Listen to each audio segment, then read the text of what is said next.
Yes, viewers all over the world, I greet you all. My name is Ogbuefi Eze-Ana Ugochitubelu Norifite, or you call me Akajugo. Ekwenye nụrụ kịta bụ egwu si na ngalaba na-afụ gbasara mgbasa ozi ọdịnala Igbo na Ugochitubelu ọdịnala temple a na-akpọ Nkwa Group, led by me. We have all the rights. If you like that music, go to Audiomack, the Amazon, the iTunes, and rest of the Chonya Begu, Monso Chukwu were honored. Download where. Abụ m onye isi nchụaja na Ugochitubelu ọdịnala temple. Anyị na-agba afa miri emi n'ụkwazị ọrụ mmụọ dị iche iche. Abụkwazi m onye isi nchụaja na ọdịnala Restoration Evangelical Mission, bụrụkwa onye mgbasa ozi ọdịnala Igbo. So you can call me a priest or an evangelist, I will answer. My mission is to help people live better life. N'ụbọchị taa n'oge awa nke eziokwu, isiokwu anyị ji wee bịa bụ destiny akara aka. And our topic is destiny is the key. Destiny is the key. Before we dive into today's lecture, remember we are still in the month of April. Our monthly ritual for the month is still ongoing. You can join us anywhere you are all over the world. Maka ike Chukwu zuru mbado. I am a group ritual over 3 years now. We have lots of testimonies. But as you all know, we don't share testimonies on social media or even in Ezioku TV. You know why? It's not necessary. It's not why we are here. But I can tell you, we care to go to Naja. I know. Yes. I twice actually about an issue to go in the temple. Chuaja go for Kubiokunis in difference of the temple, children of the temple, and members of Ordinary Restoration Evangelical Mission worldwide, and there are fans all over the world. I'm on a choice in Aja. It was I get Subtuja till the last day of the month. Echefukana. Now in a 4 days program from 26th to 30th of this month. I get one group program. Imokwadiki Sonyala Ebo and sort of wadu. Ụfọdụ ndị na-eso ya na ya monthly rituals enwere ike ịnọ nso maka na ụfọdụ na ebe dị anya. Mana ị ga-eso ele anyị na mmụọ. Mana gị nwa nwere ohere chọrọ ịbịa for the program. Mara na from 26th 10 o'clock the program ga-ebido. Yes, the program ahụ to participate in the program is free. Yes, it's free. Ihe ị ga-eji wee bịa bụ just water candle, white candle a ga-eji wee light up your path. Then I may wear counseling, wear consultation, wear prophetic ministration, wear prayer session, soro ka ịga ọfọ nwee saraka then wee chịkọta ya ụbọchị ikpeazụ ọnwa ndị niile na-participate na the program bụ free then ụbọchị a na-achịkọta ya whatever ọ bụla ị nwere for saraka ndị mmadụ na-efesi ka a ga-eji wee ri wee ṅụọ wee nwee aṅụrị yes is welcome.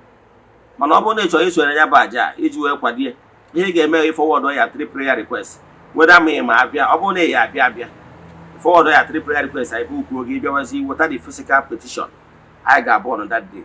Ọ bụkwa na ị ma abịa isonyere anyị all over the world forward ya 3 prayer requests anyị na-edebe n'ọta na-achụ aja na-agụ ọfọ na-ekwubi okwu n'isi ganye na ọnwa agwụ ụbọchị ahụ ọnwa ga-agwa anyị ga-achịkọta the program anyị na-eje na mmiri mee saraka jee na-akpọ ọkalete chụọ aja n'afa mmadụ dum gbagọtazi na temple chụọ aja to entities of powers kwubie okwu jee n'ebe nchụ aja gbuo ebulu mee saraka. I can tell you ike dị na aja a na-achụ n'igwe dịka m na-agwaba gị what you don't know remains a mystery to you and not to all. Na-agwakwa gị gbagba mbọ ka ị nweta knowledge because if you are knowledgeable you bụrụ master, if you lack knowledge you remain a slave. Now gee ntị na nkụzi anyị ji bịa taa dịka nsi gwa gị our topic today is destiny the key.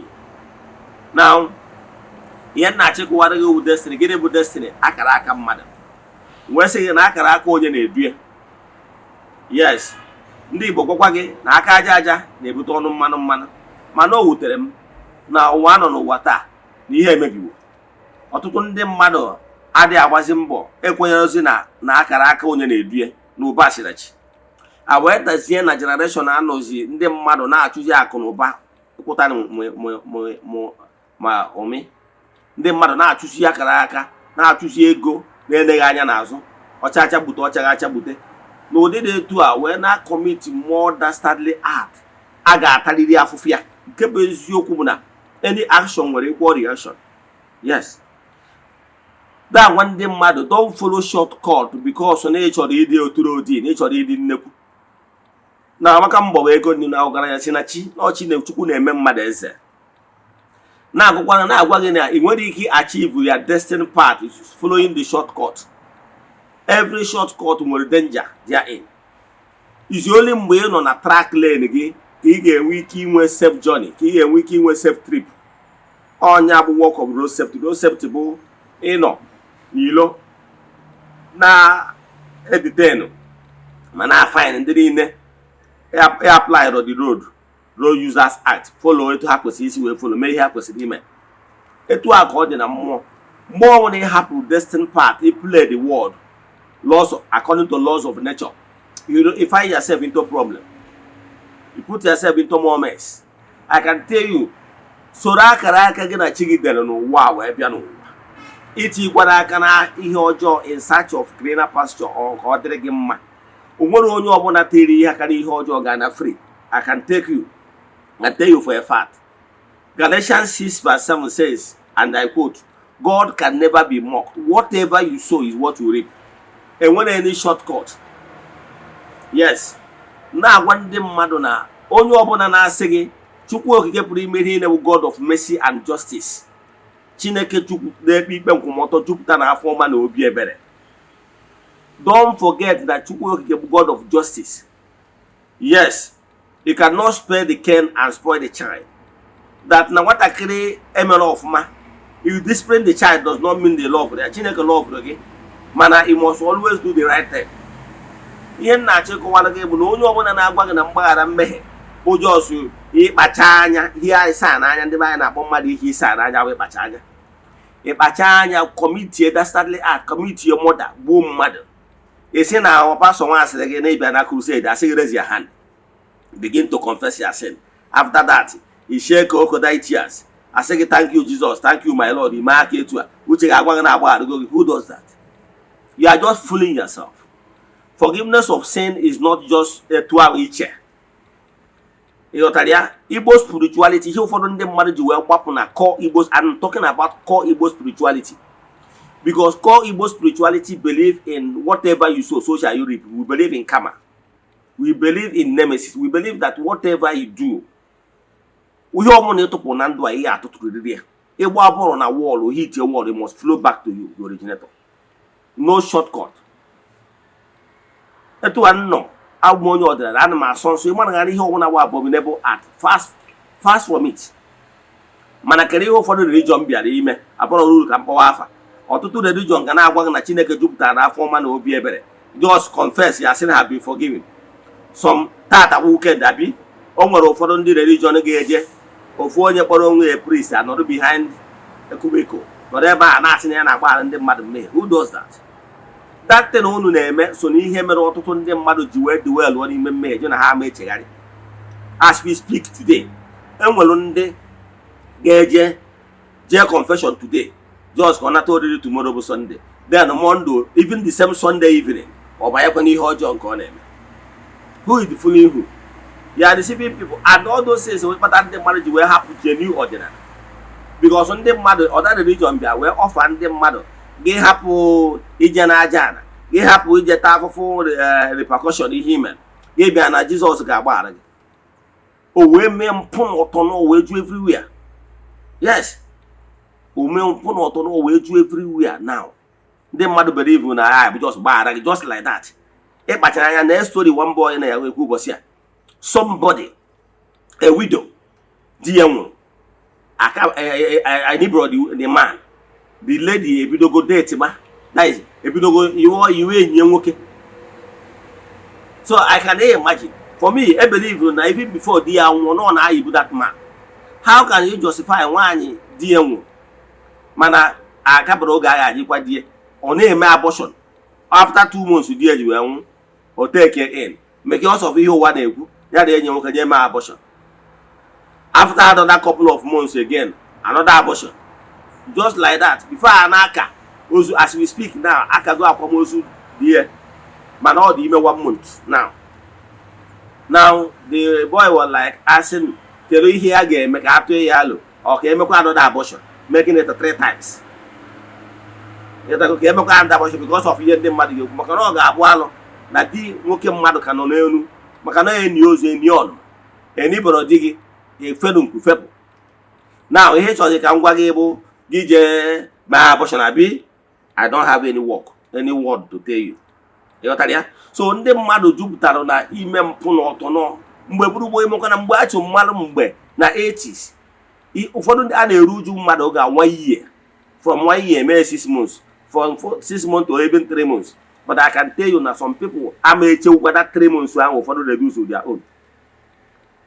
All those things is problem. So ihe mụnwa na onwe m na-ekwu bụ na ndị mmadụ na-agbalụ omenala ọsọ maka na omenala recognize ihe bụ I mean true ọdịnala practitioner. Adịm ekwu ndị na-ekwu okwu ego mpute ma ọ bụ ndị nọ na social media na-eme ụmụ ya anwansi. Adịm ekwu okwu that one. Adịm ekwu because ọ bụrụ na esi na igbo onye ọdịnala ide asọ nsọ ana.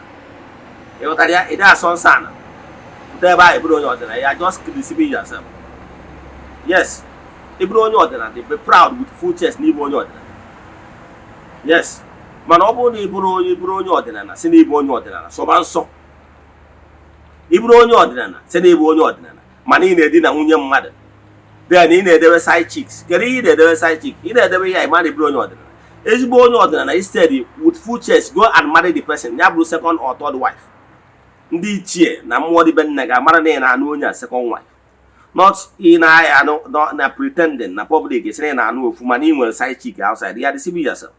Ọdịnala Igbo does not permit promiscuous lifestyle. Ndị nna anyị ọ bụrụgoro mgbe a na-ekuchi nwaanyị, ikuchi nwaanyị abụrụ between you and nwaanyị na-ekuchi. A na-enwe ikwu nke nwoke na ikwu nke nwaanyị a na-eme in public. So ọdịnala Igbo bụ eche ịza akpa ịza akpa, eche ịzakoro ịzakoro, ọ bụrụ ịza akpakoro.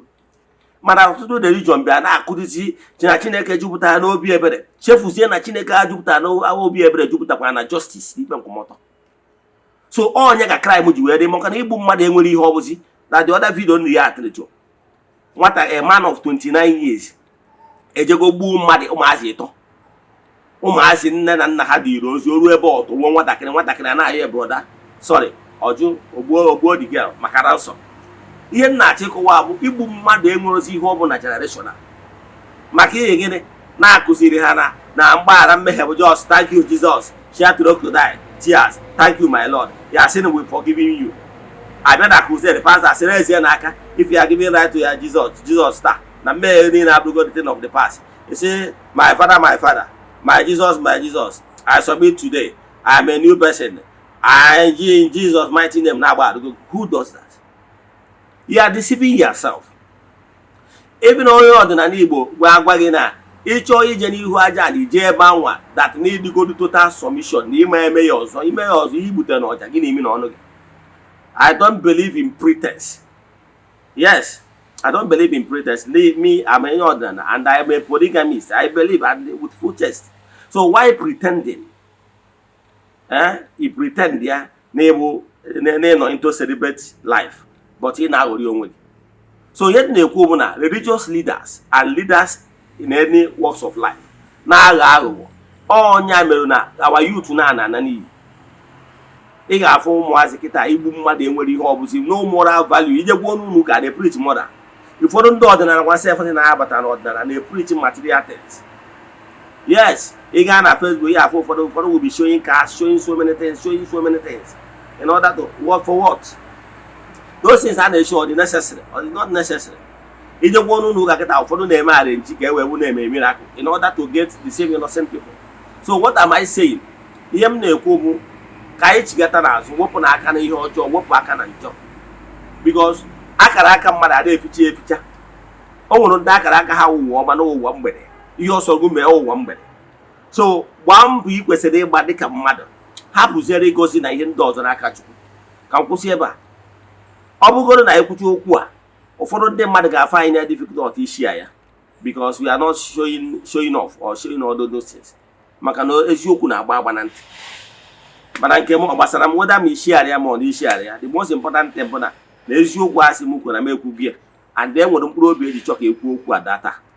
So ihe m na-ekwu bụ destiny mara na ihe niile si na chi ma ihe ị kwesịrị ime hapụzie mmụọ ka mmụọ gọzie gị itikwa n'aka n'ihe ọjọọ in order to acquire things. Ọ bụrụ na ọ bụrụ ya ọ bụrụ ya ka m kwụsị ebe a. Sonyela anyị n'oge awa nke eziokwu echi niile. WhatsApp nọmba ị ga-eji wee nweta m na ịchọrọ isonyere anyị n'afọ anyị na-agba maọbụ na ọrụ mmụọ anyị na-ahụ na temple maọbụ na o nwere ajụjụ ị nwere na nkụzi a chaatịa m na WhatsApp 08057837672 or 08138243871 n'anya na screen gị ị ga-afụ dis numbers m kpọrọ now ọ WhatsApp nọmba ị ga-eji nweta m. N'aha Chukwu okike nke pụrụ ime ihe niile asị nke udo dịrị onye ọbụla ya gazie ka emesịa.